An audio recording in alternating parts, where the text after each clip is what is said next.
आज पवित्र मोहिनी एकादशी भी है। भगवान के मोहिनी अवतार की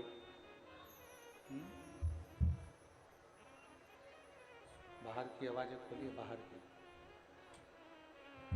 पवित्र मोहिनी एकादशी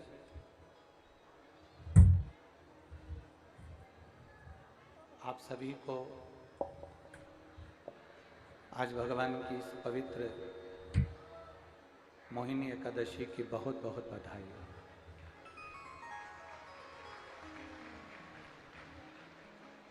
अगर यह मानव का शरीर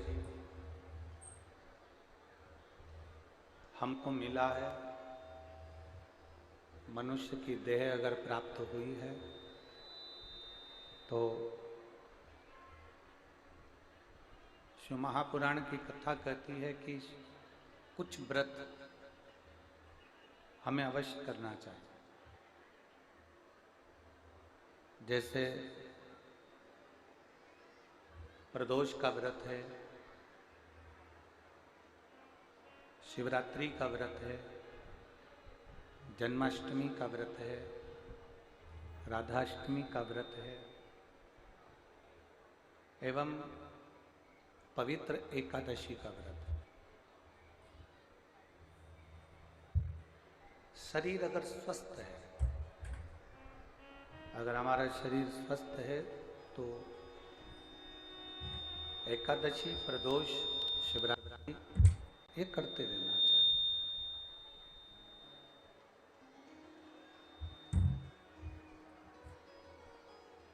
शिव महापुराण जो 24,000 श्लोकों का एक बहुत बड़ा समुद्र है,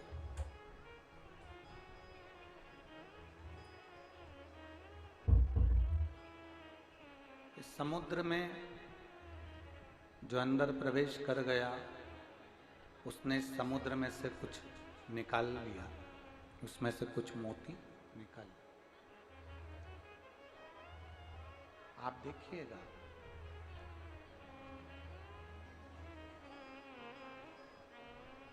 कुछ लोग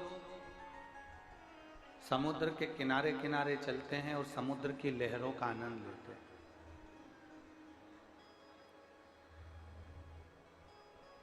कुछ लोग ऐसे हैं कि वो समुद्र की लहरों का आनंद ले रहे हैं, समुद्र के किनारे किनारे चल रहे हैं। और कुछ ऐसे होते हैं जो समुद्र के जल में किनारे पर ही उस समुद्र की लहरों में स्नान करते रहते हैं।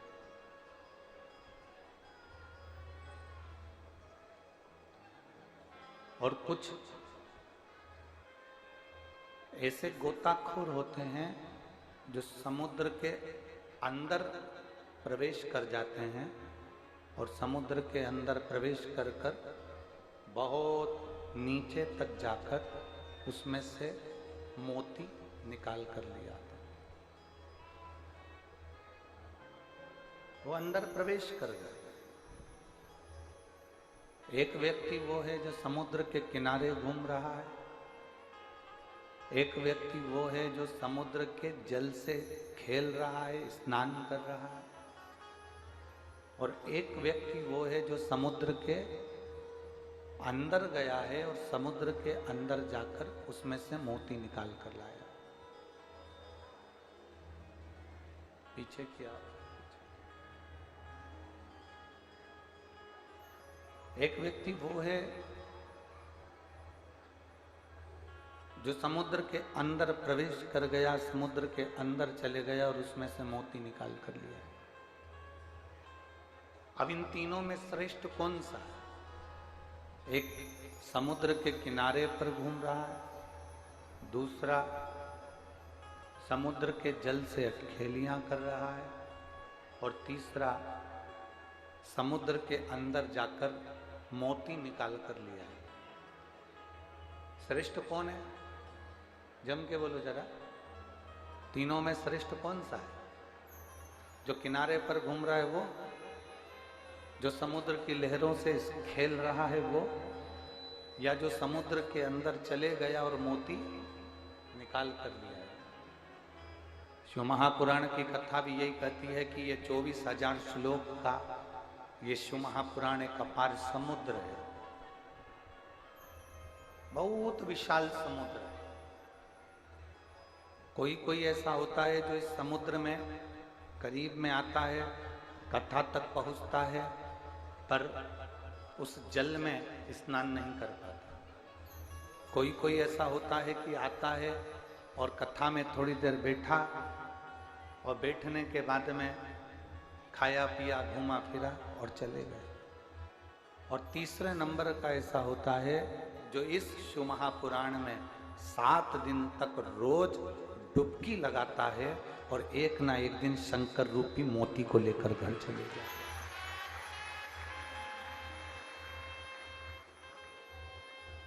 शिव रूपी मोती उसको मिल गया, शंकर रूपी मोती उसको प्राप्त हो गया। और जब शिव नाम का मोती, भगवान के नाम का जब मोती हमें प्राप्त हो जाता है, फिर हम भटकते नहीं। फिर जो चतुर होता है ना, उसको मालूम है कि एक बार मैं नीचे गया था और मुझे मोती मिल गया, मैं दूसरी बार फिर जाऊंगा तो मुझे मोती मिलेगा ही। उसी तरह इस पंडाल में कई माताएं, कई भाई ऐसे बैठे हुए हैं, कई बेटियां ऐसी बैठी हैं, कई माताएं ऐसी बैठी हैं जो एक बार पंडाल में नहीं गई, कम से कम 4-5 बार पंडाल में जाकर शंकर के नाम का मोती निकाल कर लेकर आए। शिव नाम का मोती हमें प्राप्त हो। और जब एक बार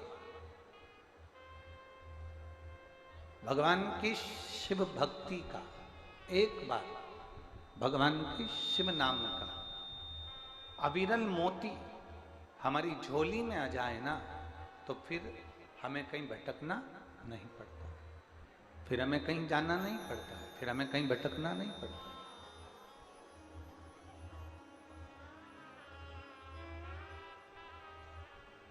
महाराज,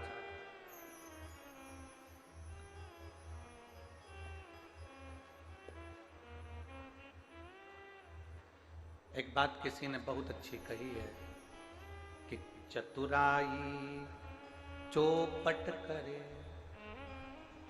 चतुराई चौपट करे, ज्ञानी गोते खाए, भोले भाले भक्त को नारायण मिल जाए।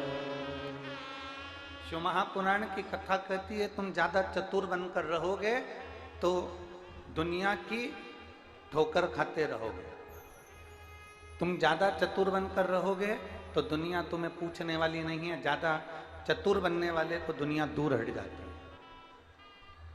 तुम ज्यादा ज्ञानी बनोगे, मैं बहुत ज्ञानी हूँ, मेरे पास सारे शास्त्रों का ज्ञान है, मेरे पास सारे वेदों का ज्ञान है, मैं ये जानता हूँ, मैं 10 तरह की भाषा जानता हूँ, मैं 5 तरह का व्यवहार जानता हूँ, मैं ये जानता, मैं वो जानता, सब कुछ तुम जानते हो, सब।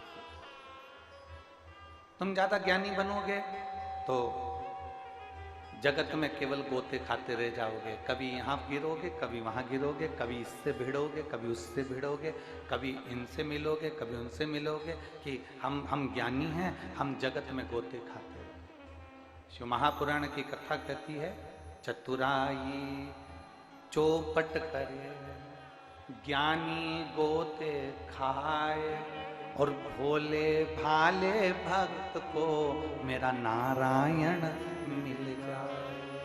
मेरे नारायण को पाने के लिए, मेरे राम को पाने के लिए, मेरे कृष्ण को पाने के लिए, मेरे शिव को पाने के लिए, मेरे ओघड़दानी को पाने के लिए, मेरे शंकर को पाने के लिए तुम्हें ना चतुर बनना है, ना तुम्हें ज्ञानी बनना है। शंकर को पाने के लिए तो केवल निर्मल मन सो मोहि पावा, और मोहि छल छिद्र कपट ना भागा। मुझे भगवान की अविरल भक्ति प्राप्त कर।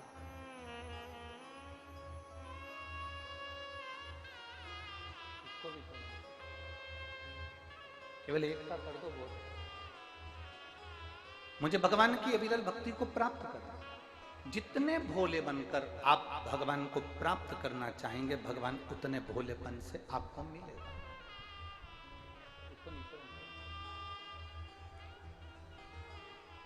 जितने भोलेपन से आप भगवान को प्राप्त करोगे, उतना भगवान आपको मिलेगा, उतना करीब मिलेगा। कोई कह दे तुम तो अज्ञानी हो, तुम पढ़े लिखे नहीं हो, तुम ढोर हो, तुम प्रसन्न हो जाओ। रावण और हनुमान जी की जब आमने सामने हुई, रावण और हनुमान जी जब आमने सामने हुए तो रावण बहुत विद्वान था, उसमें बहुत विद्वत्ता थी, सारे वेद, सारे पुराण, सारे शास्त्र सब जानता था रावण। रावण को सारा ज्ञान था क्योंकि वो विद्वान था। रावण और हनुमान जी का जब आमना सामना हुआ तो दोनों में समता को देखा गया, तो देखा गया कि रावण विद्वान था और हनुमान जी विद्यावान थे। विद्वान अहंकार में फूला रहता है और विद्यावान अपनी नम्रता में डूबा रहता है। हनुमान जी में इसलिए उनको कहता विद्यावान गुणी अति चातुर।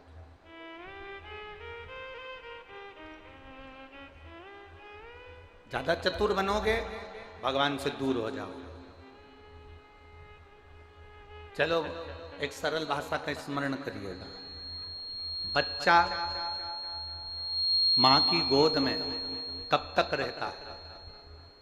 बोलो जम के बोलो जरा, जिसको आता है जवाब दो। कुरूद की मेरी माताएं अवश्य बोले। बच्चा मां की गोद में कब तक रहता है? बोलो बोलो जम के बोलो जरा। है? जब तक चल नहीं सकता तब तक। अब बीच वाली दीजिए बोलो जरा।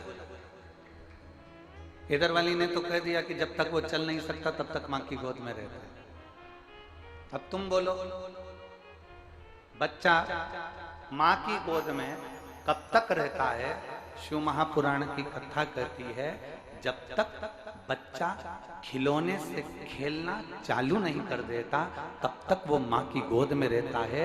जिस दिन मां ने उसके हाथ में खिलौना पकड़ा दिया, उस दिन मां अपने बच्चे को खिलौना पकड़ाकर जमीन पे सुलाकर अपने काम में लग जाती है। बोलो सही है कि गलत? अरे बोलो तो जम के। बच्चे ने गुनगुना पकड़ा, मां ने उसको जमीन पे सुलाया। बच्चे ने एक छोटा सा कागज का टुकड़ा पकड़ा, उससे खेलना चालू करा, मां ने उसे जमीन पर सुलाया, प्रारंभ करा। बच्चा जब तक खिलौने से खेलना नहीं जानता, बच्चा जब तक खिलौने को हाथ में नहीं पकड़ता, बच्चा जब तक खिलौने में अपने मन को नहीं लगाता, तब तक बच्चा मां की गोद में रहता है। और जिस दिन बच्चा खिलौने से खेलना चालू कर दे, जिस दिन बच्चा खिलौने में रमना चालू कर दे, उस दिन फिर बच्चा माँ की गोद में नहीं रहता, उसको जमीन पर सुला दिया जाता है और बच्चा उस खिलौने से खेलना प्रारंभ कर देता है।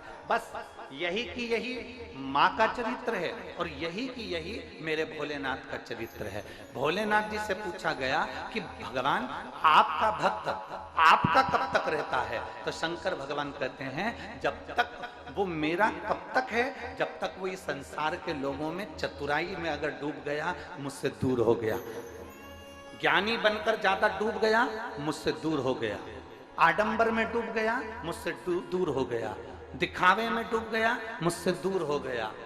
भ्रांतियों में डूब गया, मुझसे दूर हो गया। भगवान कहते हैं जो जैसे बच्चा माँ की गोद में रहे और माँ उसको खिलौना पकड़ा और वो ना पकड़े तो बच्चा माँ की गोद में खेलता रहता है, उतारती नहीं माँ उसको। उसी तरह भगवान कहते हैं संसार में जो डूब जाता है, भगवान कहते हैं उसको मैं दूर कर देता हूँ, और जो संसार में नहीं डूबा वो मेरा।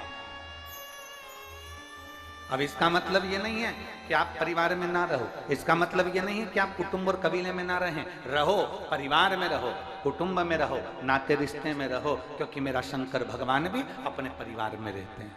मेरे भोलेनाथ माता पार्वती जी के साथ रहते हैं, मेरे भोलेनाथ गणेश जी के साथ रहते हैं, मेरे भोलेनाथ अपने पूरे परिवार में अपने साथ में निवास करते हैं।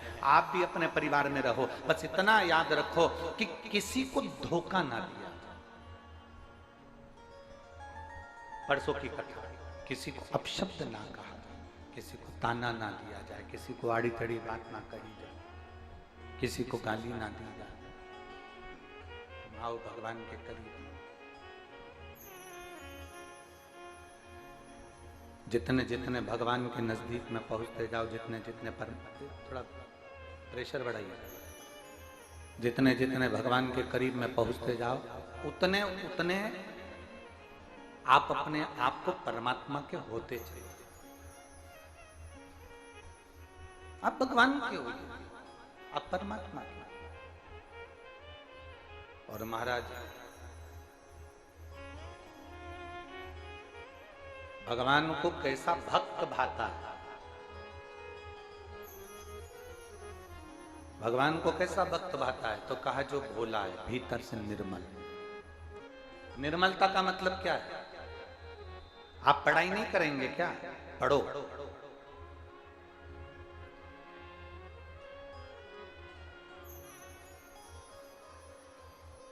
हमने पहले एक बार कथा में कहा था, आप लोगों ने सुना है कि नहीं सुना हमको नहीं मालूम। मैं कुरूद की इस पवित्र भूमि से फिर कहना चाहता हूं, आपने सुना कि नहीं सुना हमें नहीं मालूम उसका, पर एक बार फिर कहना चाहूंगा। माता पिता अपने बच्चे को लायक बनाए,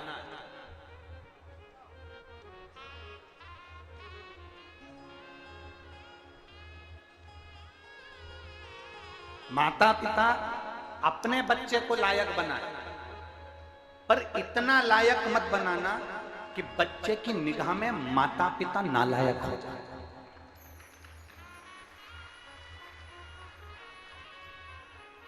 बच्चे को लायक बनाना, पर बच्चा तुमको नालायक समझने लगे, इतना लायक भी मत बना देना।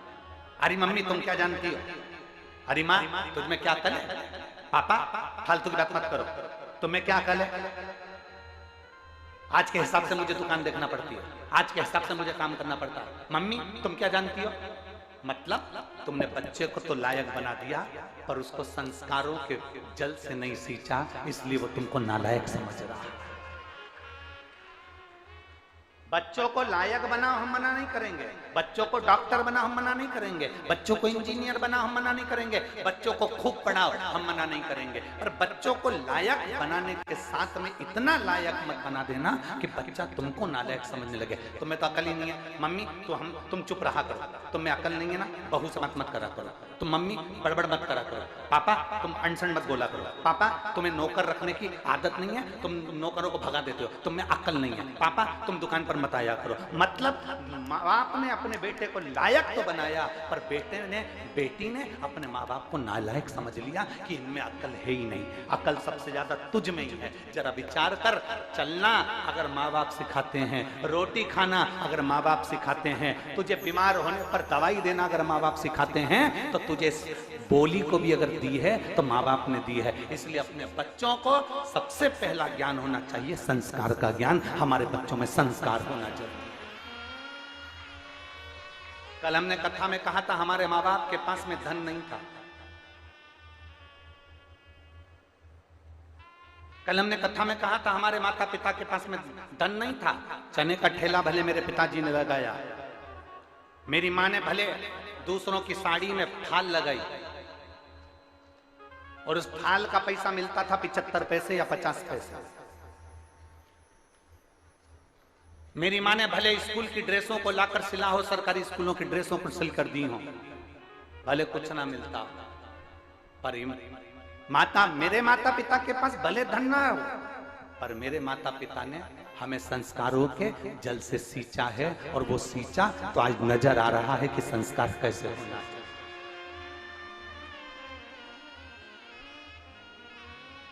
खूब डॉक्टर बनाओ अपने बच्चों को, हम मना नहीं करेंगे। खूब कलेक्टर बनाओ अपने बच्चों को, खूब मंत्री संतरी बनाओ अपने बच्चों को, खूब कमिश्नर बनाओ अपने बच्चों को, खूब इंजीनियर बनाओ अपने बच्चों को, तुम्हारी मर्जी पड़े तुम्हारे बच्चों को वो बनाओ। और उससे पहले अपने बच्चों को ये जरूर सिखाना कि अपने घर में माँ बाप से किस तरह बात करना चाहिए, माता पिता का कैसे आदर करना चाहिए, किस तरह से तुम्हारी वाणी होना चाहिए, किस तरह से तुम्हारे शब्द होना चाहिए। जिस माँ ने अपनी गोद में कोख में रखा होगा 9 महीना, इतना त्राण भोगा होगा, उस माँ ने तुमको कितना दिया होगा। जरा विचार करिए, गणेश जी महाराज विनायक थे, विनायक का शीश मेरे भोलेनाथ ने काट दिया। सबसे ज्यादा बिलख रही थी माँ। माता पार्वती की आंख में आंसू भरे हुए थे, माँ बिलख रही थी, रो रही थी, अश्रु बह रहे थे, नैनों से जल टपक रहा था। और माँ रोती हुई बिलखती हुई मेरी माता पार्वती शंकर जी से कहती, इसको जीवित करो, इसको जीवित करो। और चकित भय सुन के कैलाश,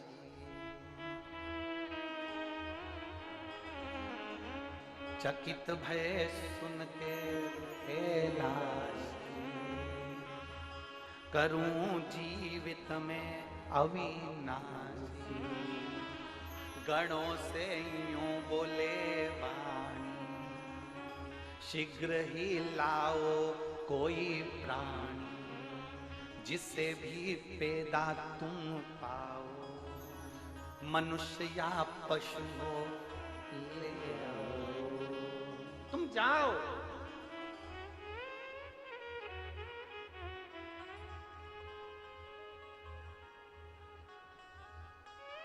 जो मिले उसको लेकर। अब जरा विचार करिएगा, भगवान शंकर के शब्द पर ध्यान देना। उन्होंने गणों से क्या कहा? गणों से यूं बोले वाणी, शीघ्र ही लाओ कोई प्राणी, जिससे भी पैदा तुम पाओ, मनुष्य हो या पशु हो, तुम्हारी मर्जी पड़े तुम उसको लिया। एक माता को बिलखते हुए नहीं देखा।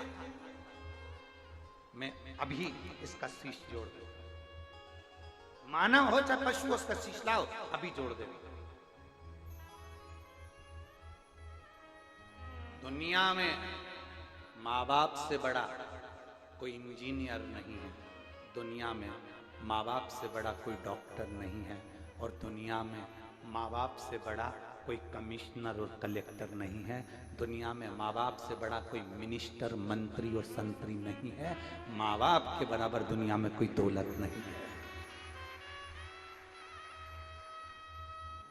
कोई दौलत नहीं दुनिया में माता पिता के बराबर, कोई दौलत।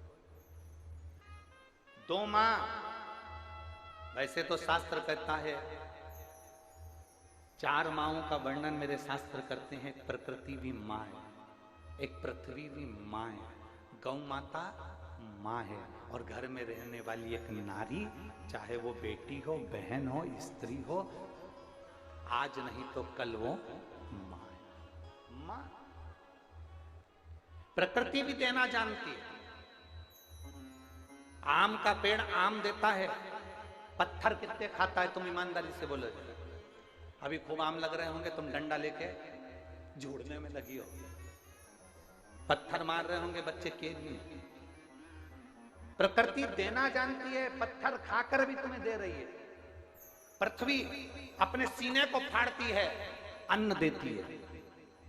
कीचड़ में लबालूम करते हो उसको, खूब नोचते हो उसको, पृथ्वी को बार बार फाड़ते हो तो भी वो अन्न तुम्हें बड़ा कर देती है, दान देती है, अन्न देती है। प्रकृति भी देना जानती है, पृथ्वी भी देना जानती है। गौ माता जगत की एक ऐसी माँ जो जिंदगी भर सबको देना जानती है, जिसमें 33 कोटि देवताओं का वास होता है। ऐसी गौ माता जन्म से लेकर मरे तक देती रहती है। वो गौ माता देना जानती है। दुनिया में कोई ऐसी मां नहीं होगी जिसके बच्चे को सामने बांधा जाता है और उसके बच्चे के सामने दूध को निचोड़ा जाता है।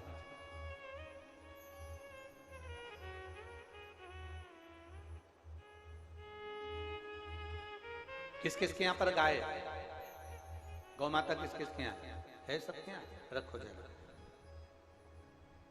दूध निकालने से पहले बछड़े को गाय के लिए छोड़ते हो कि नहीं छोड़ते हो? बोलो बोलो, जम के बोलो। क्यों छोड़ते हो? क्योंकि गाय अपने बच्चे के लिए दूध रखती है तो बछड़े को पहले छोड़ना पड़ता है। बछड़ा मुंह में दूध लेता है, इतनी देर में बछड़े को खींच लिया जाता है और उसके दूध को निचोड़ लिया जाता है।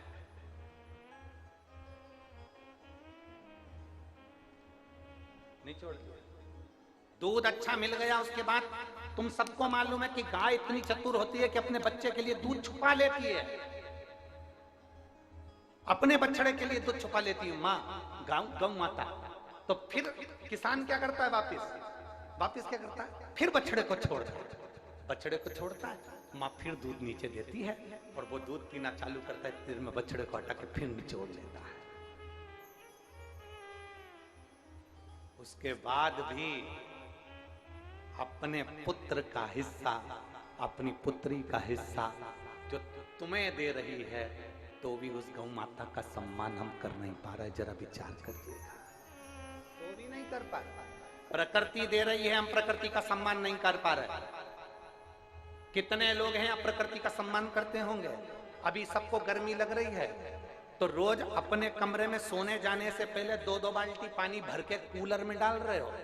अगर वही 2 बाल्टी पानी अपने पड़ोस में कोई पेड़ लगा होता ना, उसमें डालते रहते तो आज कूलर की जरूरत नहीं पड़ती।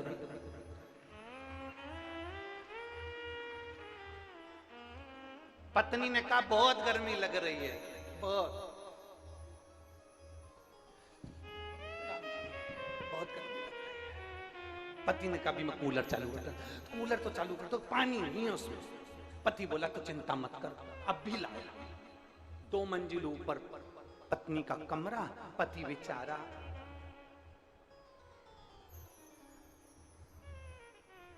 15-15 लीटर की तेल की कैन जिसमें पानी भरा, उठा के बड़ी मुश्किल से लेकर कूलर में डाल रहा है और पत्नी अंदर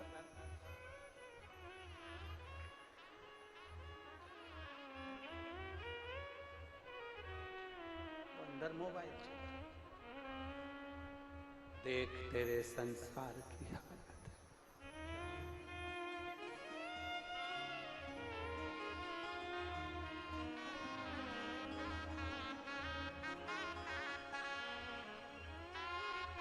और सूरज न बदला, चंदा न बदला, ना बदला रे आसमां, बदल गया कितना बदल गया। विचार करिएगा, 2 बाल्टी पानी कूलर में डालने के लिए तुम रोज ऊपर लेकर जाते हो। अगर वो 2 बाल्टी पानी अपने पड़ोस में जो वृक्ष लगा है छोटा सा, उसको बड़ा करने के लिए रोज डालते रहते तो आज कूलर की जरूरत नहीं पड़ती। प्रकृति को देना सीखो, प्रकृति हमको देती। को देना, प्रकृति हमको दे। गौ माता को देना सीखो, गौ माता हमको देती। पृथ्वी को देना सीखो, पृथ्वी हमको देती। उसी तरह घर की एक मां, घर की मां जो संस्कारों की जननी है, सभ्यता की देने वाली, संस्कारों की देने वाली घर की मां।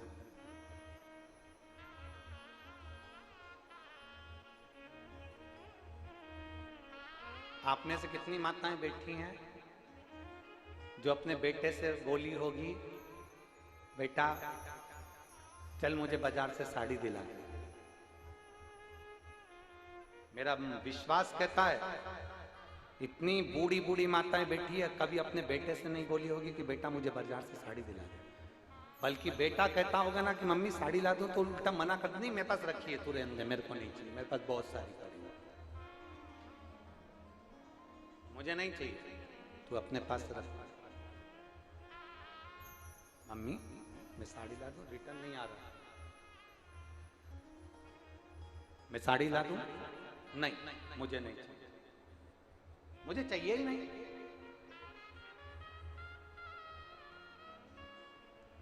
मां इतने पंडाल में मेरी जीजियां बैठी हैं, आस्था चैनल पर इतने भक्त कथा सुन रहे हैं।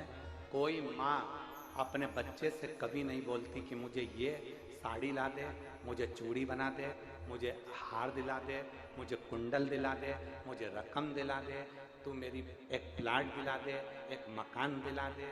माँ कभी अपने बच्चे से नहीं कहती कि मुझे ये दिला दे। उल्टा बच्चा जब घाटे में जाता है, बच्चा जब तकलीफ में पड़ा रहता है, तो केवल एक माँ होती है जो बेटे से कहती है ले मेरी रकम ले जा और बेच कर तेरा काम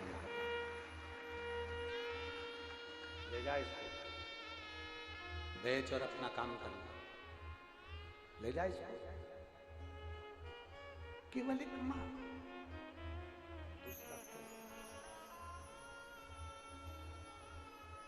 प्रकृति माँ है, पृथ्वी माँ है,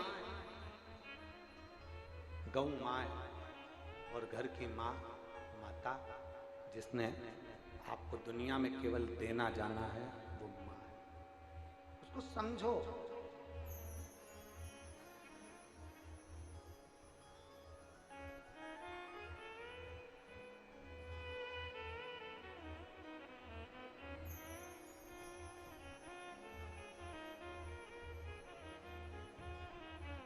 और जिस दिन, जिस पल, जिस घड़ी, जिस क्षण आप अपनी माता को पहचान जाओगे, उस दिन जिंदगी का सबसे सुखमय दिन होगा, सबसे सुख। यहां जितनी बेटियां बैठी हैं, जितने बेटे बैठे हैं, जितने आस्था चैनल पर कथा सुन रहे हो, आप सबसे, जितने फेसबुक यूट्यूब पर कथा सुन रहे हैं, आप सबसे निवेदन करूंगा, एक आज एकादशी के दिन संकल्प ले लो, मोहिनी एकादशी के दिन, कि हम अपने माँ बाप से कभी ऊंची आवाज में बात नहीं करेंगे, हम अपने माता पिता से कभी अपशब्द नहीं कहेंगे, हम अपने माता पिता को कभी आड़ा टेढ़ा नहीं कहेंगे। उसने किस तरह से पाला वो जानती है, हमें पढ़ाया लिखाया आगे बढ़ाया, हम अपनी माँ को कभी अपशब्द नहीं कहें, कभी।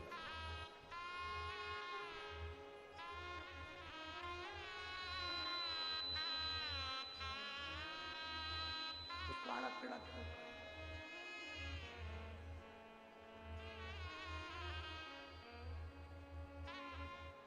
तो कहते हैं माँ बच्चों की जान होती है, माँ बच्चों की जान होती है, वो होते हैं किस्मत वाले जिनकी माँ होती है।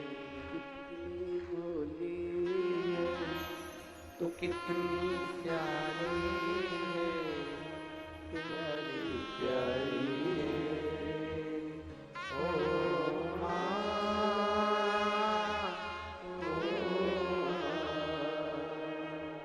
ओ माँ,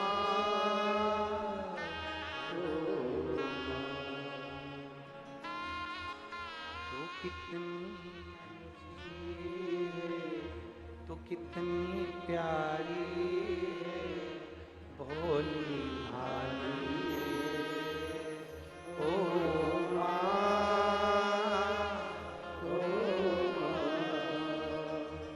ओ माँ। एक अपने भीतर, चाहे प्रकृति माँ हो, चाहे पृथ्वी माँ, चाहे गौ माता, चाहे अपने घर की माँ, उसका आदर करना प्रारंभ कर। आदर।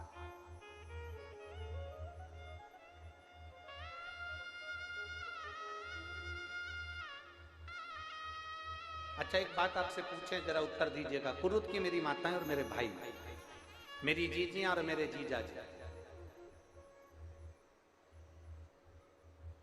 और आजकल की भाषा में कहते जीजू। जिनके कान में नी घुसे जू। एक बात नहीं घुसे। ये फालतू के जो शब्द है ना आजकल के जमाने में, जीजू जीजू जीजू, तो समझ लेना जीजू उसी को किया जाता है जिसके कान में जू नहीं घुसे, बात नहीं घुसे, समझ लो वो जीजू। नहीं तो वो बेचारा जीजा ही अच्छा, दामाद ही अच्छा, बहना ही अच्छा। अब जो समझे तो समझे ना।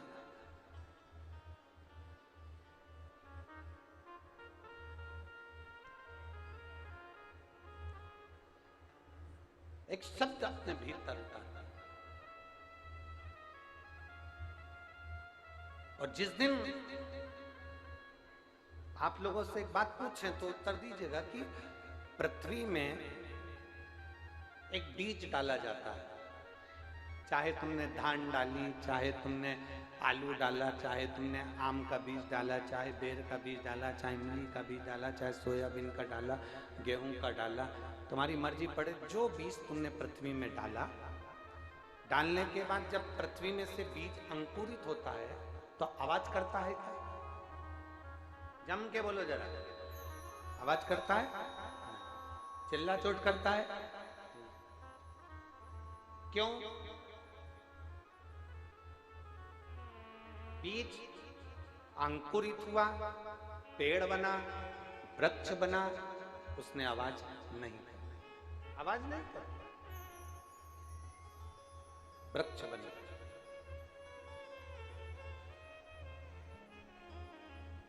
बहुत बड़ा वृक्ष बन गया, बढ़ता गया, आवाज करी क्या? बोलते जाओ जरा जम के। और बड़ा हुआ, आवाज करी क्या? और बड़ा हुआ, आवाज करी क्या? नहीं, आवाज नहीं करी। पर वही वृक्ष बहुत बड़ा बन गया, और वृक्ष बड़ा बनने के बाद में फिर जब टूटता है तो टूटने पर आवाज करता है कि नहीं करता है? बोलो जम के बोलो, करता है ना। बीज से जब बड़ा होता है, धीरे धीरे बड़ा होता है, तो वो वृक्ष आवाज नहीं करता, पर वही वृक्ष जब गिरता है, टूटता है, विनाश होता है, तो आवाज करता है। शिव महापुराण की कथा कहती है, जब मेरे भोले बाबा तुम्हारा हाथ पकड़ लें और तुम्हें अंकुरित करें, संसार में तुम्हें आगे बढ़ाने का प्रयास करें, तो प्रयास करना कि हमको अपने मुंह से ज्यादा अपशब्द किसी को नहीं कहना। बीज बढ़ता जाता है, अंकुरित होता हुआ बीज जब बढ़ता है, मौन रहने वाला, शांत रहने वाला, जो मेहनत कर कर आगे बढ़ने वाला होता है, वो धीरे धीरे उन्नति की ओर बढ़ता जाता है। वो अहंकार के शब्द कभी नहीं कहता, कभी अभिमान के शब्द नहीं कहेगा। मैंने ऐसा करा, मैंने वैसा करा, मैंने यह काम करा, मैंने वो काम करा, मैंने 50 लोगों को पानी पिलाया, मैंने 25 लोगों को भोजन कराया, मैंने टेंट लगवाया, मैंने तंबू लगवाया, मैंने 4 लोगों को यहाँ बिठाया, मैंने 25 लोग बीमार पड़ गए उनका हॉस्पिटल भेज दिया, मैंने 70 लोगों के साथ में ऐसा कर दिया, मैंने 80 लोगों के साथ ऐसा कर दिया। नहीं, जिसको आगे बढ़ना है वो मौन रहे। जो टूटने वाला होता है वही शोर मचाएगा, आगे बढ़ने वाला शोर नहीं मचाएगा। क्यों नहीं मचाएगा? क्योंकि वृक्ष जब धीरे धीरे बढ़ता है तो अपनी आकृति खुद दिखा देता है कि मैं क्या हूं। मेरे आम लग रहे हैं, मेरा वृक्ष बड़ा हो गया, मैं छाया दे रहा हूं, वो खुद दिखाता है कि मैं हूं क्या। उसको दिखाने की जरूरत नहीं पड़ती, उसको बोलने की जरूरत नहीं पड़ती। उसी तरह जो उन्नति की ओर आगे बढ़ने वाला है, उसका कार्य, उसका कर्म, उसकी गति, उसका वैभव दुनिया के लोगों के सामने खुद दिखने लगता है। उसको दिखाने की जरूरत नहीं पड़ती, दिखावा उसको चाहिए जो आगे बढ़ ही नहीं रहा। दिखावा किसको चाहिए? जो शंकर का भगत है उसको दिखावे की जरूरत ही नहीं है। जो शिव को एक लोटा जल चढ़ा रहा है उसको दिखावे की जरूरत नहीं है। किसी ने कहा, एक महिला ने हमसे प्रश्न किया था परतवाड़ा में वैसे तो हम 4 दिन नहीं मिलते, 4 दिन के बाद तो हम मिलते तो बात हो जाती है। तो कुछ महिलाओं ने प्रश्न किया, एक महिला प्रश्न करी, गुरुजी वो हम मंदिर में जाते हैं तो वहाँ पर एक पंडित जी बोले कि तुम मस्तक पर चंदन तिलक लगाया करो, त्रिपुंड लगाया करो, तुम शंकर जी की इतनी बड़ी भगत हो, शंकर के मंदिर रोज आती हो तो मस्तक पर त्रिपुंड लगा लिया करो। तो गुरुजी हमें त्रिपुंड लगाना चाहिए कि नहीं लगाना चाहिए? हमने उस बहन से इतना सा कहा कि आप शिव के मंदिर जा रही हो, आप जल चढ़ा रही हो, आप भगवान को रिझा रही हो, जरूरी नहीं कि आप त्रिपुंड लगाएं। अपनी मांग में सिंदूर भरती हो, मस्तक पर बिंदी लगाती हो, हाथ में चूड़ी पहनती हो, पाँव में बिछुड़ी पहनती हो, बस इतना मेरे भोलेनाथ को मालूम है कि ये एक पतिव्रता धर्म का पालन करने वाली एक नारी है। हमें दिखावे से जरूरत नहीं है कि दिखावा करेंगे।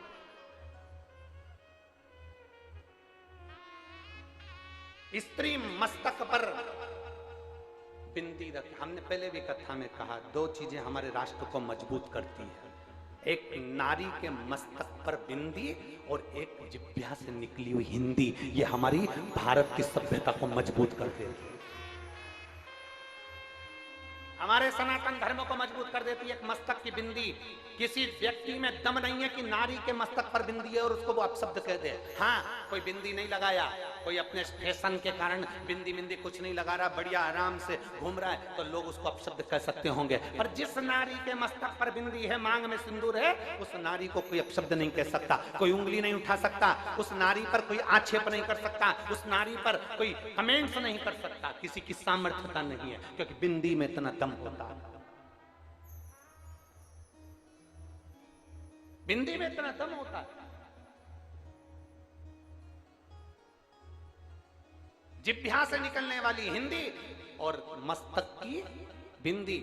हम निवेदन करेंगे, तिलक की जरूरत किसको है? हम निवेदन करेंगे, त्रिपुंड की जरूरत किसको है? हम निवेदन करेंगे, मस्तक पर तिलक धारण करने की जरूरत आज के नवयुवक बेटाओं को है, आज के नवयुवक बेटियों को है। तिलक की जरूरत आज के युवाओं को है, आज के भाइयों को है, जो मस्तक पर तिलक भी नहीं धारण कर।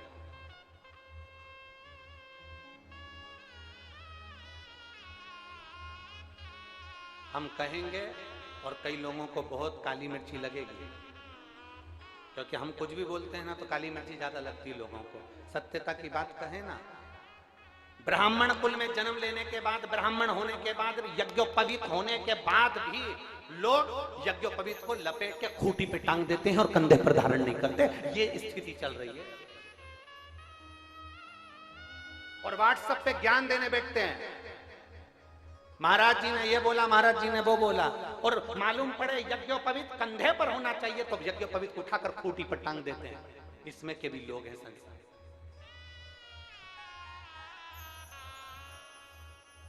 एक यज्ञोपवीत तुम कंधे पर नहीं डाल सकते, मस्तक पर एक तिलक नहीं लगा सकते, मत लगाओ त्रिपुंड, तुम्हारी मर्जी पड़े, कंकु का तिलक ही लगा लो, एक बिंदी लगा लो, एक चंदन की बिंदी लगा लो मस्तक पर, बहुत है उतर।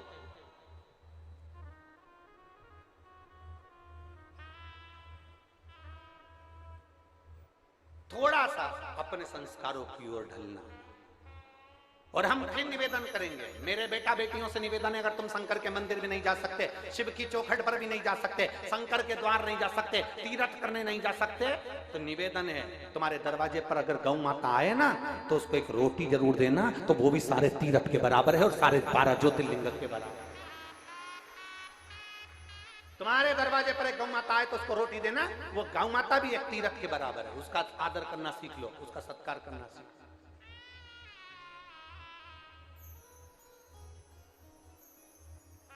जो गाय को डंडे से मारता है ना, वही गौ माता अगले जन्म में बहू बन के आती है और डुकरिया तेरे को खूब दोचती है।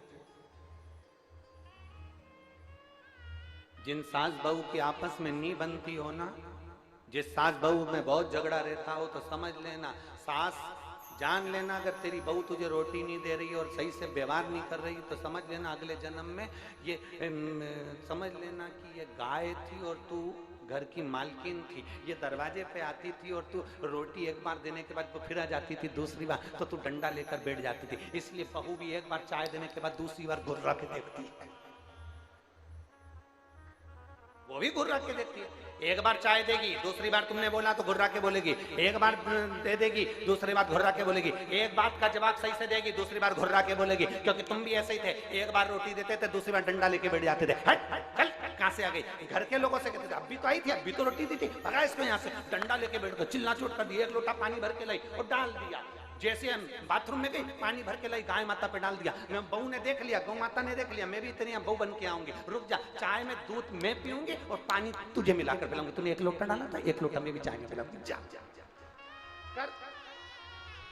मत बुरे कर्म कर बंदे वरना पछताएगा, भगवान की आंखों से तू बच नहीं पाएगा, तू बच नहीं पाएगा। तो तुमने उस पे एक लोटा पानी डाला तो उसने गौ माता जो बहू बन के आई ना, उसने भी एक काम करा बहुत जोरदार, वो भी जब चाय बनाती थी तब एक लोटा पानी मिला देती थी टुकरिया की, चाय पानी डाला ना तुमने। अच्छा कर्म करिए अच्छा मिलेगा, श्रेष्ठ कर्म करिए श्रेष्ठ मिलेगा। कौन ने कहा कि घर में जो रोटी बने वो आखिरी में गाय को दो? जब हमारे घर में पहली रोटी गौ माता की बनती है तो सबसे पहले गौ माता के मुख में जाना चाहिए। यहाँ इतने बैठे हैं जिनके घर में गाय बस वहीं चली जाती, वो भी बहू रोटी बना के उड़ जाएगी, सबसे कहेगी ले गाय को दिया री, ले गाय को दिया री, ले गाय को दिया री, मम्मी अभी जाऊंगा, मम्मी अभी जाऊंगा। इतने में उसने पति से कहा तुम दिया हो ना, पति बोला मैं तो दुकान जाने में देरी हो रही। बाद में बेचारी पत्नी घर में गाय, बेचारी पत्नी उठेगी तब रोटी दे के आएगी। अब और जिसके यहाँ गाय नहीं उसके यहाँ तो सुबह से रखी रखी रखी रखी रखी रखी शाम के 4 बज जाएगी, 3 बजे जब गाय घूमती फिरती तेरे दरवाजे पर आएगी, क्योंकि गाय माता घड़ी नहीं पहनती पर समय की पक्की होती। 3 बजे अगर बिमला बाई के यहाँ जाना है तो बिमला बाई के यहाँ 3 बजे पहुंच ही जाती है निश्चित समय पे।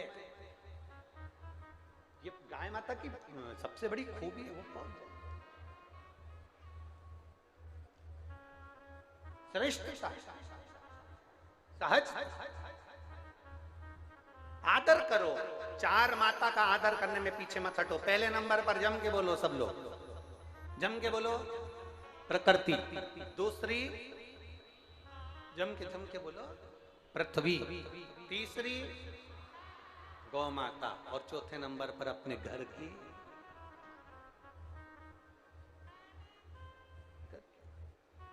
केवल नवरात्रि में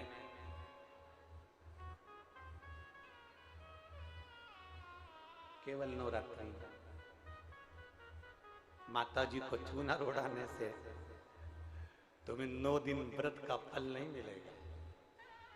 नवरात्रि का फल जब मिलेगा जब आप अपने घर की माता का और पिता का आदर करना चालू करो। आदर करना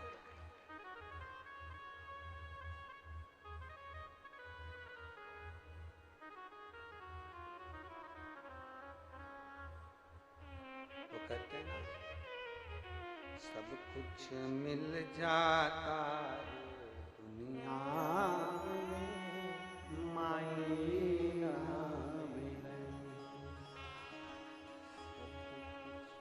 माई के दुधवन जैसन कऊ,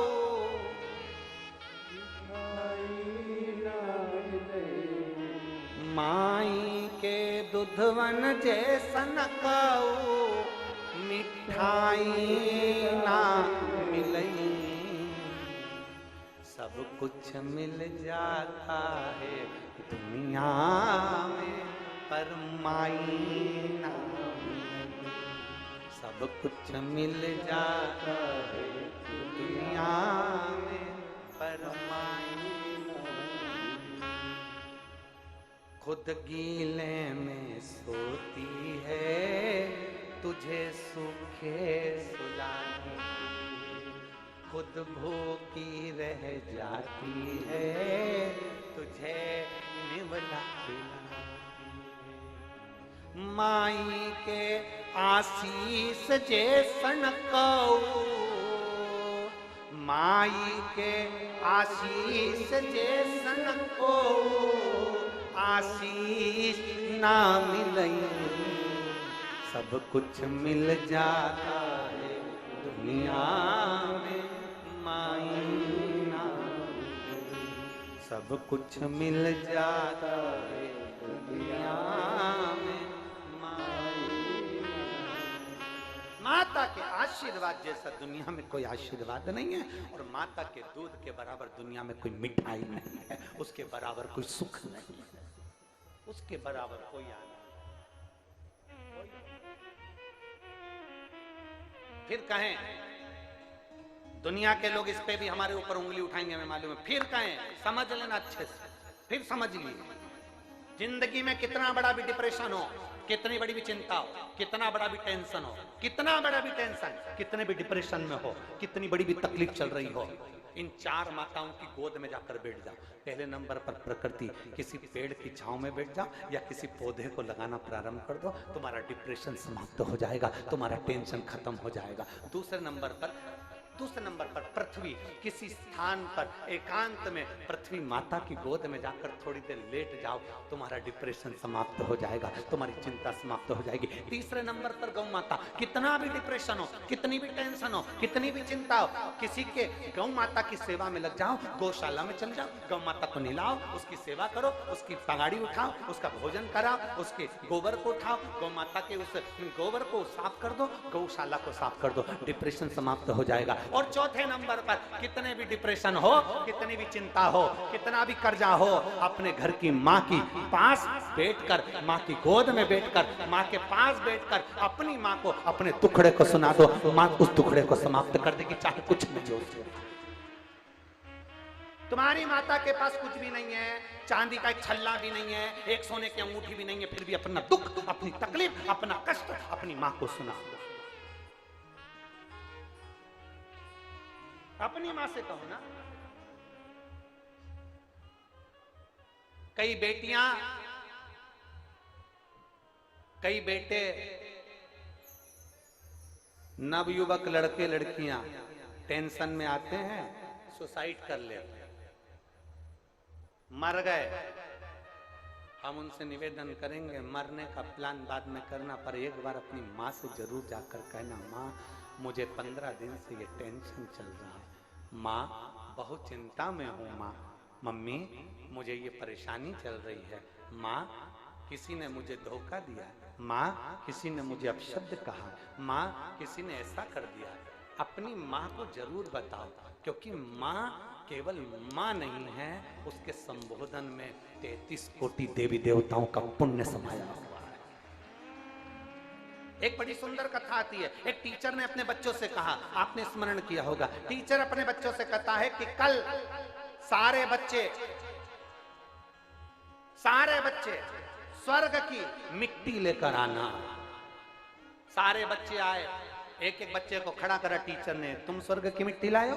नहीं। तुम स्वर्ग की मिट्टी लायो? नहीं। तुम स्वर्ग की मिट्टी लायो? नहीं। एक छोटा सा बच्चा खड़ा हो गया, खड़े होकर बोला, टीचर ये लो, मैं स्वर्ग की मिट्टी लाया हूँ। टीचर ने पूछा, ये कहाँ की मिट्टी? तू क्या स्वर्ग गया था मिट्टी लेने के लिए? तू बैकुंठ गया था मिट्टी लेने के लिए? बच्चा कहता है, नहीं, ये मेरी माँ के चरण की मिट्टी है और माँ के चरण में स्वर्ग होगा।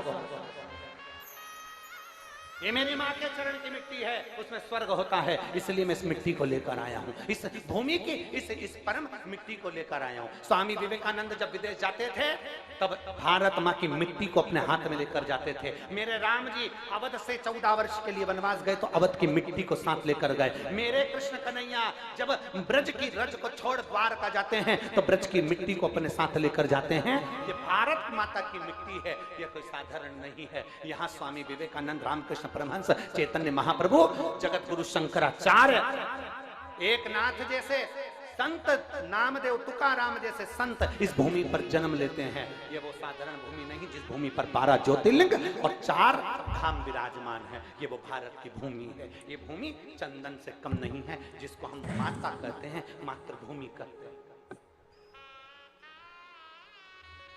उसको समझिए,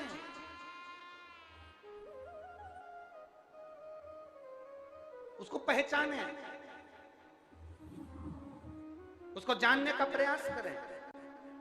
अब लोग कहते हैं गुरु जी आप अपनी कथा में ये प्रकृति की बात लेकर आते हो, आप अपनी कथा में गौ माता की बात लेकर आते हो, आप अपनी कथा में पृथ्वी की बात लेकर आते हो, माताओं की बात लेकर आते हो, क्योंकि मेरी पूरी शिव महापुराण में प्रकृति की चर्चा है, मेरी पूरी शिव महापुराण में बेलपत्र के वृक्ष की चर्चा है, मेरी पूरी शिव महापुराण में नंदी और गौ माता की चर्चा है। भगवान शंकर एक अवतार गौ माता के उदर से भी लेते हैं, नंदीश्वर बनकर पैदा होते हैं। गौ माता के शरीर से भी भगवान उत्पन्न होते हैं। आप कहते हो आप माता का आदर करना, ये कहां लिखा है? हम कहते हैं भगवान गणेश जी महाराज को देख लीजिए, अपने माता पिता की परिक्रमा करिए, प्रथम गिनती में आ गए। जितने भी चरित्र सुनाए जाएंगे शिव महापुराण में, एक एक चरित्र हमारी इस शिव पुराण का है, उसमें अध्ययन करो। आप अंदर उतरो तो सही। हमने अभी कहा समुद्र के किनारे पर घूमने से कुछ नहीं मिलेगा, समुद्र की लहरों में नहाने से कुछ नहीं मिलेगा, समुद्र की गहराई में जाना पड़ेगा तो मोती निकलेगा। उसी तरह शिव महापुराण के अंदर प्रवेश करोगे तो बहुत मोती छुपे हुए, उसको निकालना है, उसको निकालना।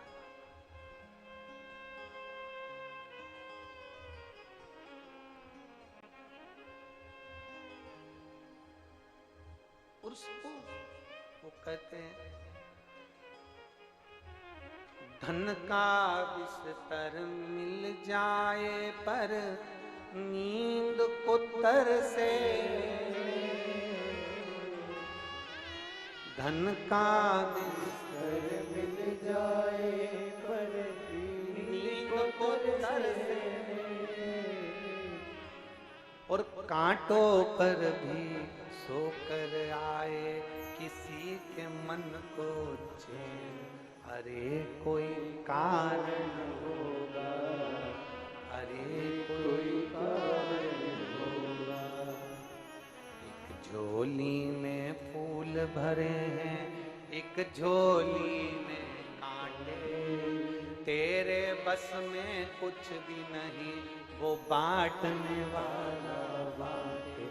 अरे कोई कारण होगा, तुम भी बोलो अरे कोई कारण होगा। धन का बिस्तर मिल जाए पर नींद को तरसे नैन। बहुत सारे बैठे होंगे जिनके घर में एसी लगा है, डनलप का गद्दा है, वीआईपी रूम है, परंतु नींद गायब है। 12 बजे तक भी मोबाइल चला रहा पर नींद नहीं आ रही। पत्नी के सो जाओ, पति के नींद तो आए, नींद ही नहीं आ रही। चैन पंखे की स्पीड बढ़ा दी, एसी चल रहा था तो भी पसीना आ रहा है, अब कह रहा नींद नहीं आ रही। और एक व्यक्ति वो है खेत में पड़ा है, खुली जमीन पर। कभी आइए इस पावन प्रांगण में, पंडाल में इतने सारे भगत सोते हैं, कोई उठ रहा है, कोई चिल्ला रहा है, कोई भजन गा रहा है, तो भी इनके नेत्र में जब नींद आती है ना तो भोलेनाथ आकर इनको पंखा कर कर जाता है। इतनी गर्मी में भी ये चैन की नींद सोते हैं। कुछ तो शिव होता है कि धन का बिस्तर मिल जाए नींद को तरसे। कई बैठे हैं यहाँ जिनको नींद नहीं आती, रात में 11-12 बजे तक भी, उसके बाद भी बैठे हैं थोड़ी देर हो।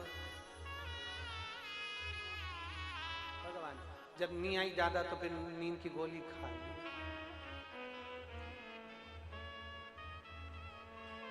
कोई कांटों पर भी सो रहा है तो उसको नींद आ रही है, अड़भंगा होकर सो रहा है, बड़े आनंद के साथ सो रहा है, पलंग पर पड़ा है, ठेले पर पड़ा है, दुकानों में पड़ा हुआ है, जमीन पर पड़ा है, कुछ नहीं बिछाने के लिए, दरी पड़ी और सो रहा है। यहाँ इतनी माताएं, रात्रि को भाई लोग रहते हैं, माताएं रहती है, बच्चे रहते हैं। मैं पूछूं इनसे, आप में से कितने लोग डनलप के गद्दे पर सो रहे हैं? यहाँ पर कोई गद्दा है आपके पास में? अरे बोलो तो जम के। कोई बिछाने के लिए गादी लाए हो? नहीं। काय पे सोते हो? नीचे जमीन है, दरी बिछी है, सो रहे हैं अड़भंग होकर आनंद। क्या किसको रोइए, चादर तान के सो।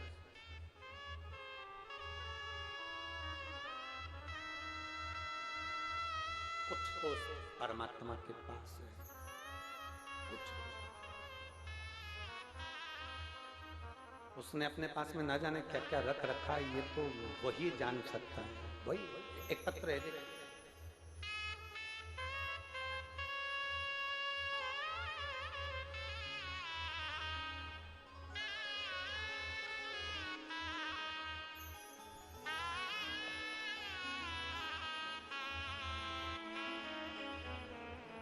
पूर्णिमा साहू, पति लोमस साहू, ग्राम बानगर, तहसील कुरुद से हूं।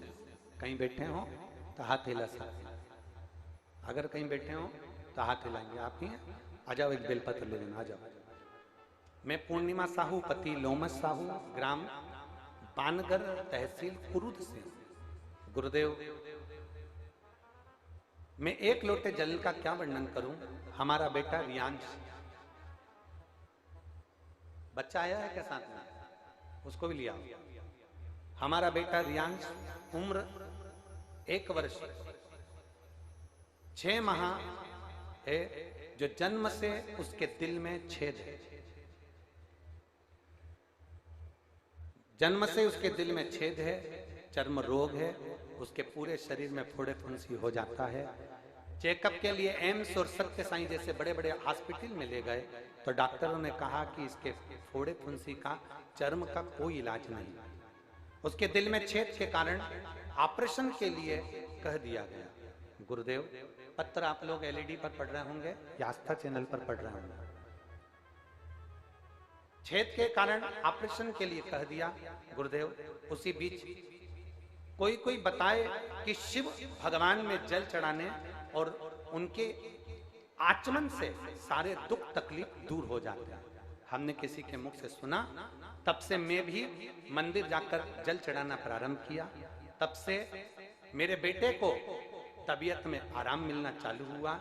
जल उसके शरीर पर लगाती, होठों पर लगाती, और बाबा की कृपा से आज मेरा बेटा 100% में से 80% मेरा बेटा ठीक हो गया। डॉक्टर के हिसाब से उसका हृदय का ऑपरेशन की भी जरूरत नहीं है। ये शिव तत्व, ये शंभू जो है वो खड़ी है, उसकी अविरल भक्ति को प्राप्त, ये उसको मालूम है कि उसको क्या करना है और क्या नहीं करना है। ये उसको मालूम है क्या देना है और क्या नहीं देना है। ये उसके ऊपर लेता है।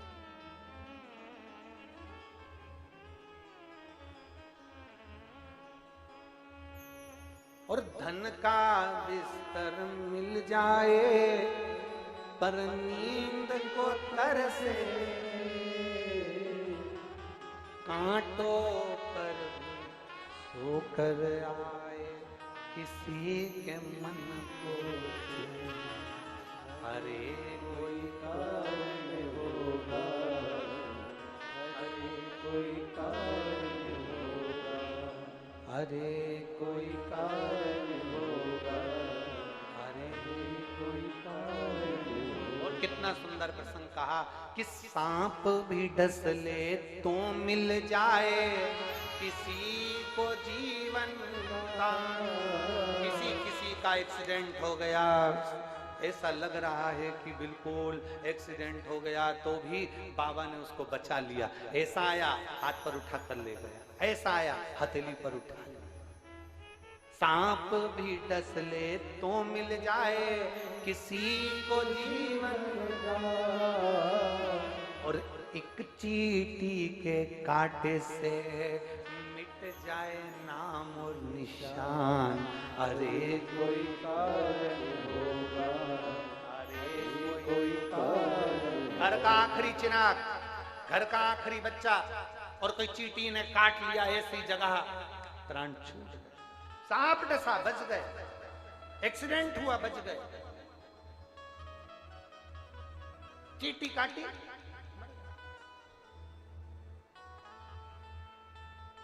चींटी काटी,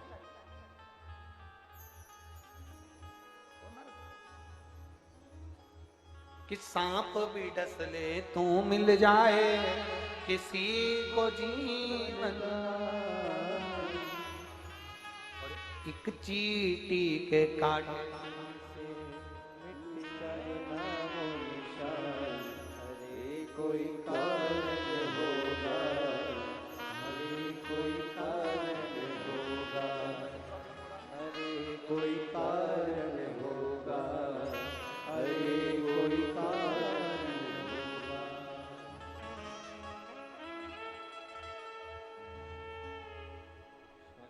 वो शरण पड़ी मांगो घड़ी रे,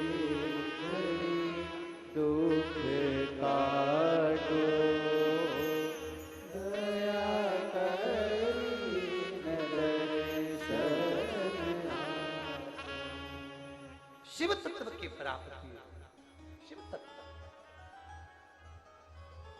हृदय में छेद है इस बच्चे को, उसके कारणवश इसका विकास डॉक्टर के हिसाब से रुका हुआ, पर धीरे धीरे धीरे धीरे शरीर अब विकास करना प्रारंभ। ये शिव तत्व। क्या जीवन का एक फिर निवेदन करेंगे कि ये जीवन बड़ा विचित्र है। इसमें फिर निवेदन है, चतुराई चौपट करे, ज्ञानी गोते खाए, और भोले भाले भक्त को मेरा महादेव मिल जाए। सहज हो जाओ, सरल हो जाओ, जितने सरल हो सकते उतने हो जाओ, मिलेगा शिव को मिलने में देरी नहीं, मिलेगा। और जब वो मिलेगा तो जीवन के सारे दुख अपने आप समाप्त अपने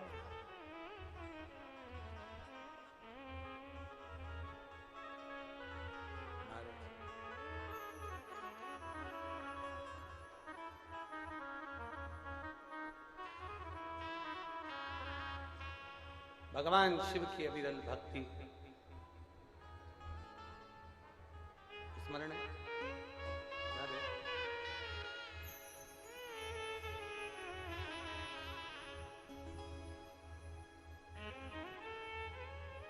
भगवान शिव की अविरल भक्ति प्राप्त हो, शिव तत्व कह रहा है। अपनी किस्मत का ताला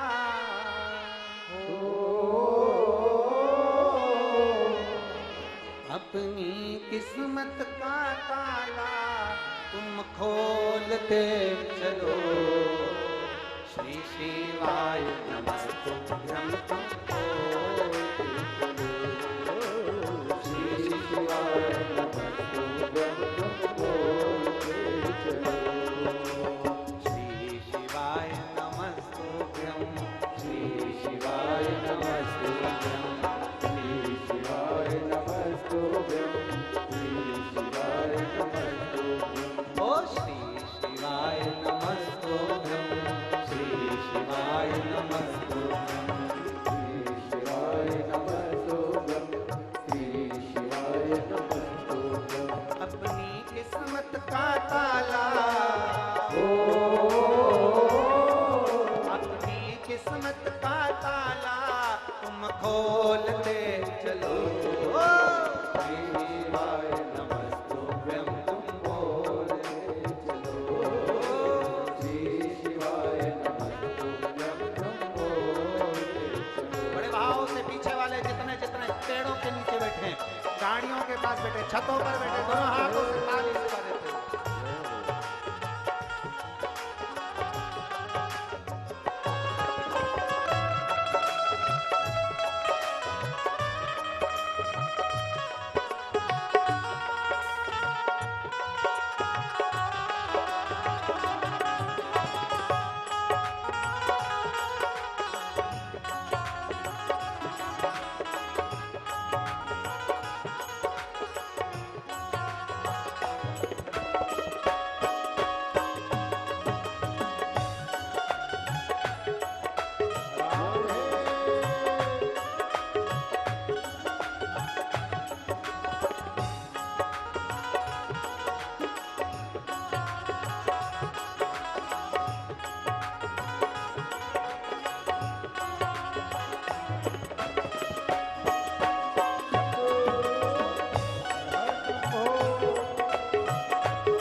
समझाना बड़ा मुश्किल है, समझाना बड़ा मुश्किल है।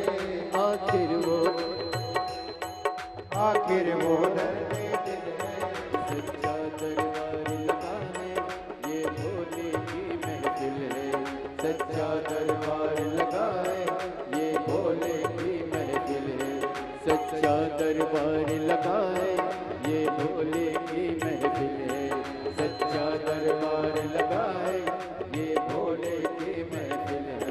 नैनों को कमवाने का हो, नैनों को काशवाने का हो, नैनों को कमवाने का दीदार चाहिए।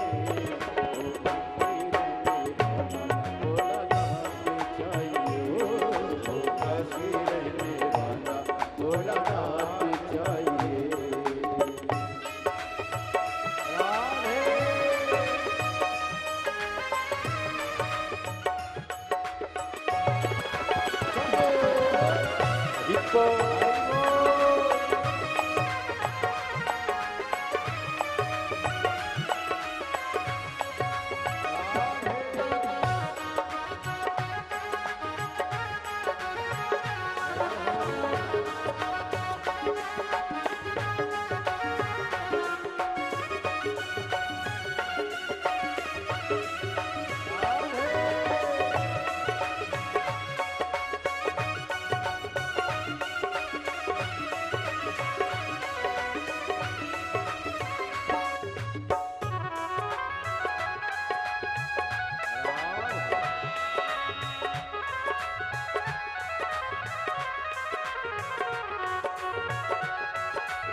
कुछ कमी न अरमानों की, कुछ कमी न अरमानों की, तेरे दिल दीवानों की, तेरे दिल दीवानों की। मुझको मदहोश बनाए कतार तेरे नैनों की, मुझको मदहोश बनाए कतार तेरे नैनों की, मुझको मदहोश बनाए कतार तेरे नैनों की, मुझको को मदहोश बनाए कटार तेरे नैनों की, नैनों को डमरू वाले का हो,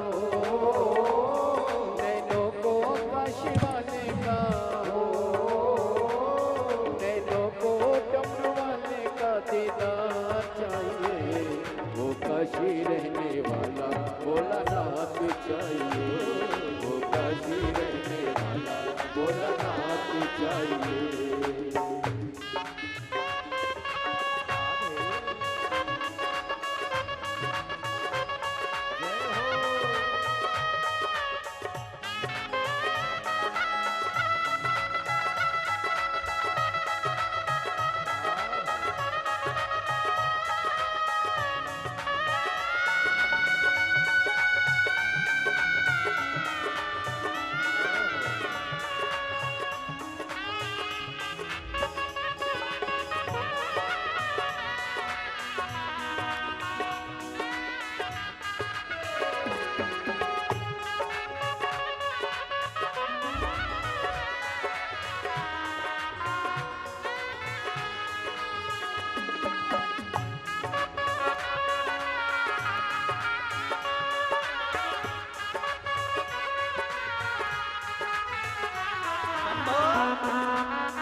भक्तों के तुम प्यारे हो, भक्तों के तुम प्यारे हो, भक्तों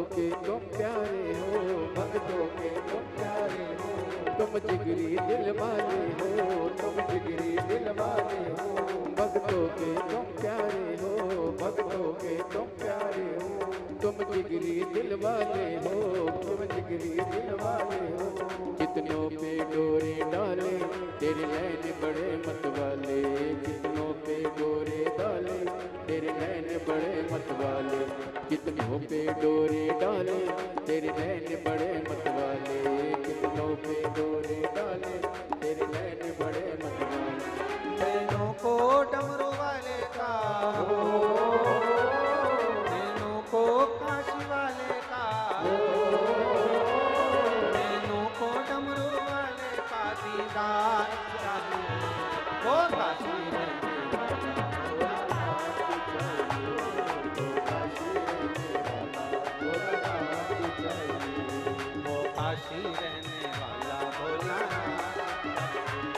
वो काशी रहने वाला भोलानाथ चाहिए, अपनी किस्मत का ताला,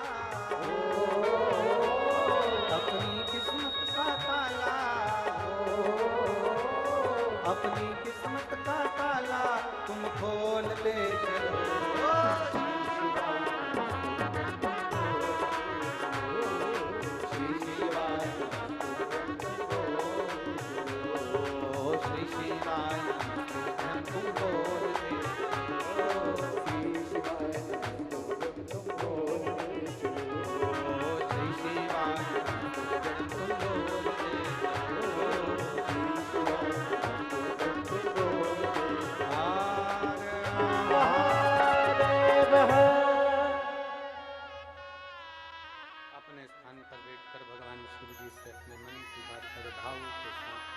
हृदय से दिल से प्रार्थना करेंगे।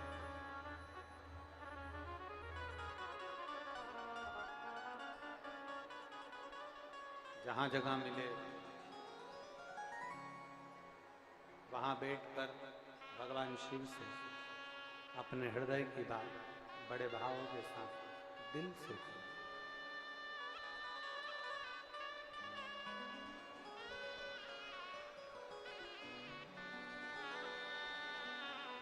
जहाँ जगह मिल जाए वहाँ बैठ जाए। पंडाल में जगहें नहीं है, पेड़ों के नीचे, छाता लाए हो तो छाते के नीचे, चादर या दरी हो तो उसके नीचे, जहाँ तुमको जगह मिल जाए वहाँ बैठो और दिल से बाबा से प्रार्थना। आज एकादशी भी है,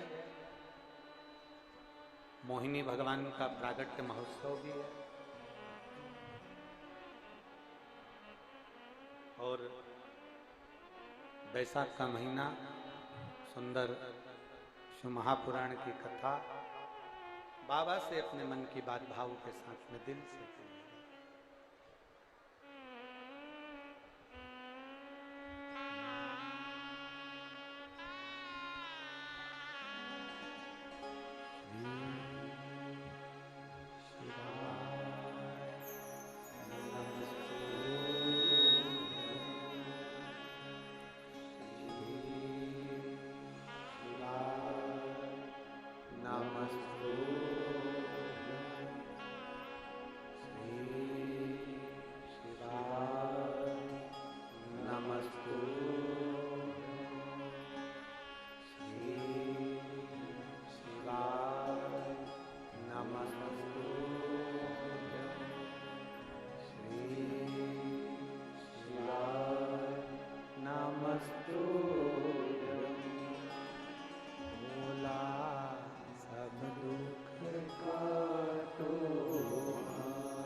भगवान देवाधिदेव महादेव, भगवान शिव, ओ गढ़दानी त्रिकालदर्शी कैलाशी अविनाशी शंकर, कृपा करने वाले भगवान,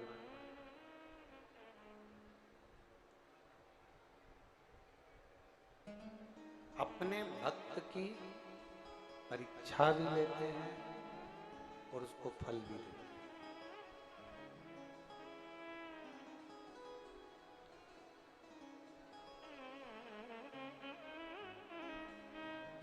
ऐसा नहीं कि अपने भक्त को ऐसे छोड़।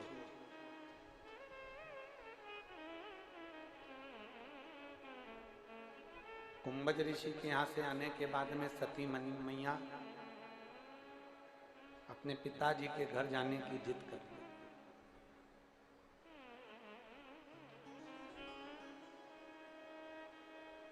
एक यज्ञ रखा है,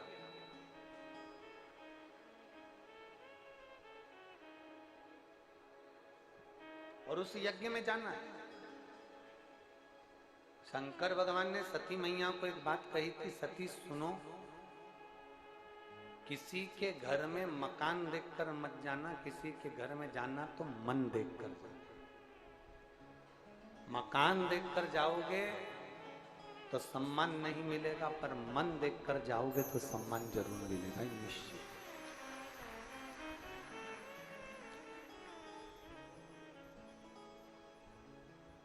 अभी पूरे कुरूद के अंदर सभी घरों में मेहमान आए हुए हैं। बोलो तो आए कि नहीं आए? आए ना। कुरूद में सभी घरों में मेहमान हैं।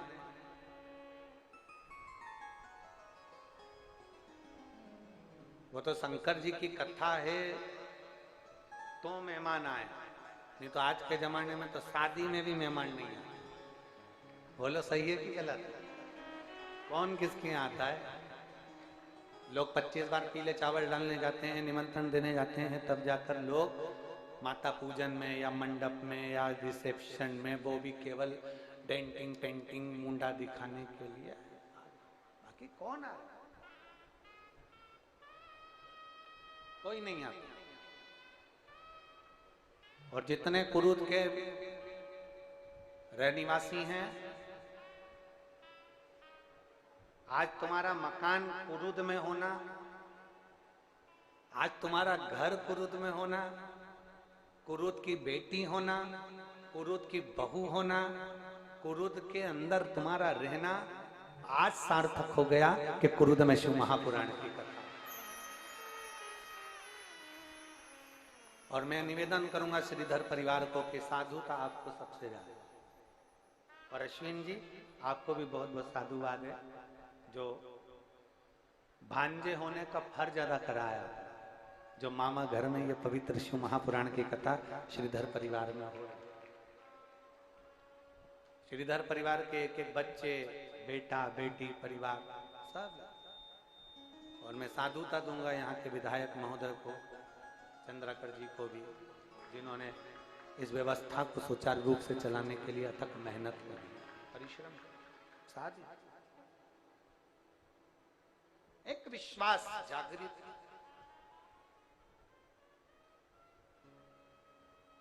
मकान देखकर कभी मत जाओ। तुम्हारा रिश्तेदार कितना भी पैसे वाला होना, धन उसके पास में रहने दो, मन हो तो जाना, रिश्तेदार का धन देखकर मत जाना। आज किस्मत वाले हैं कुरुद वाले सारे, और कुरुद के आसपास के गांव के लोग जिनके घर में मेहमान है, शिव पुराण की कथा सुनते हैं मेहमान, कथा सुनने के बाद आपके घर में आते हैं। यहाँ की रज जब उनके शरीर में चिपक कर उनके एक एक 3.5 करोड़ रोम छिद्र में शंकर का नाम अंदर समाहित होता है, और जब आपके घर में प्रवेश करते हैं तो ना जाने आपके कितने पाप धुल जाते हैं, कितने पाप नष्ट हो जाते। किस्मत वाले साधुता है, आपको गला पकड़ लिया, साधुता है, बहुत बहुत साधुता, श्रेष्ठता ही आप। शंकर भगवान माता सती जी से करें, प्रेशर बढ़ा, भगवान शिव माता सती जी से करें, माता सती से। सती अपने पिता के घर में भी मकान देखकर मत जा, मन देखकर जा। सती मैया करे क्या पिताजी के घर नहीं जा सकती? खूब जाओ, अपने पिता का घर है, आपके घर तो 50 बार जाना चाहिए, कौन मना कर रहा है? कोई ने मना किया है क्या? कोई ने बोला है आपको कि आप मत जाओ? जाओ, खूब जाओ। तो फिर आप मना क्यों कर रहे हो कि दक्ष प्रजापति के यहाँ मत जाओ? सती, हम आपके पिता के यहाँ जाने के लिए मना नहीं कर, हम आपके पिता के यहाँ जाने के लिए कभी मना नहीं करेंगे। और मेरी जीजियां जितनी बैठी हैं, बड़े ध्यान से सुनना। आप में 1-2 माताएं ऐसी बैठी हैं जिन्होंने पत्र लिखा, उस पत्र में लिखा है कि गर्मी की छुट्टियां चल रही हैं गुरुजी, हमारे मायके से हमारे भाई का, हमारी भाभी का, हमारी मम्मी का हमारे पास फोन आया कि तुम गर्मी की छुट्टी में यहाँ आ जाओ, पर हम अपने मायके नहीं गए क्योंकि आप कहते हो कि शिव महापुराण आपका मायका है, इसलिए हम 7 दिन की कथा सुनने अपने बच्चों के साथ यहाँ।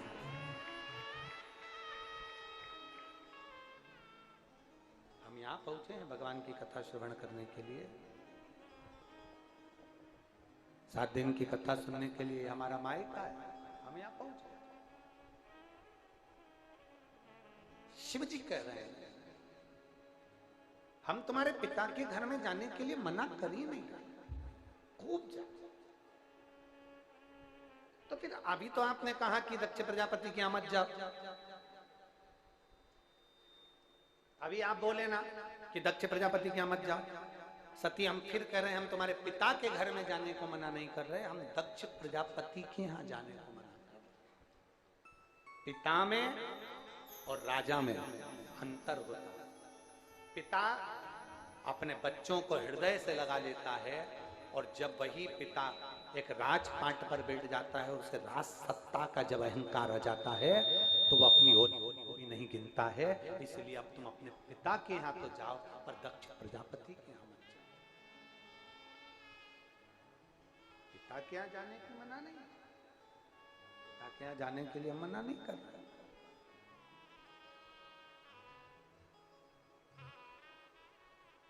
जाओ पर दक्ष प्रजापति के यहाँ मत जाओ।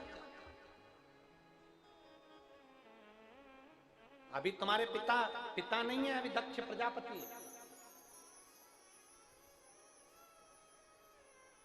अभी दक्ष प्रजापति है। तुम मेरे पिता दक्ष प्रजापति हैं, हाँ, उनको अभी अहंकार आ गया है।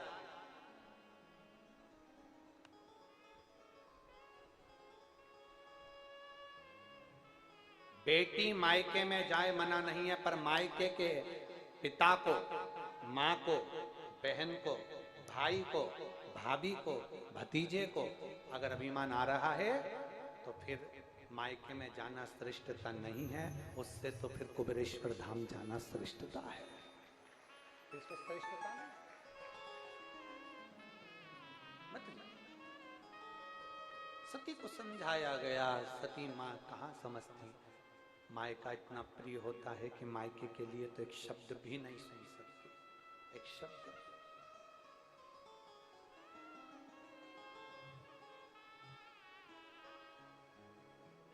इतना प्रिय है मायका कि उसके लिए एक शब्द भी सुना नहीं जा सकता, एक शब्द भी नहीं सुन सकता।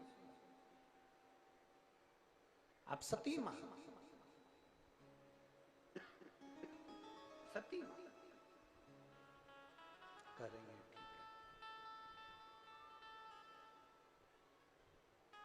मौन होकर माता सती बैठ गई, एकदम चुप, एकदम स्तुप।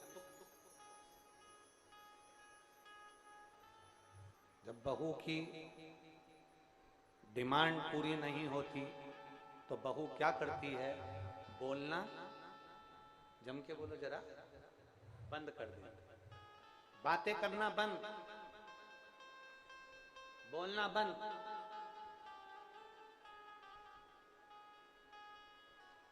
कई लोग तो ऐसे हैं यहाँ कथा में आए हुए हैं जो शंकर भगवान से भी झगड़ा कर लेते हैं, भोलेनाथ जी से। मैं कथा में जब जाऊंगी जब तुम्हारी बात सुनोगे, नहीं तो नहीं जा रही।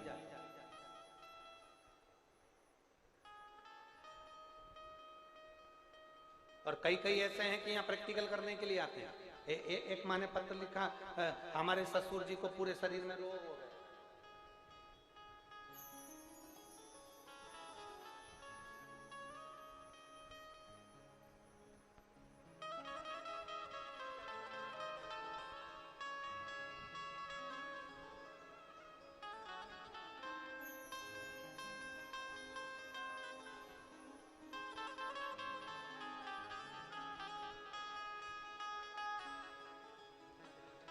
एक तो ये पत्र अच्छा देखिए आप बड़े ध्यान से।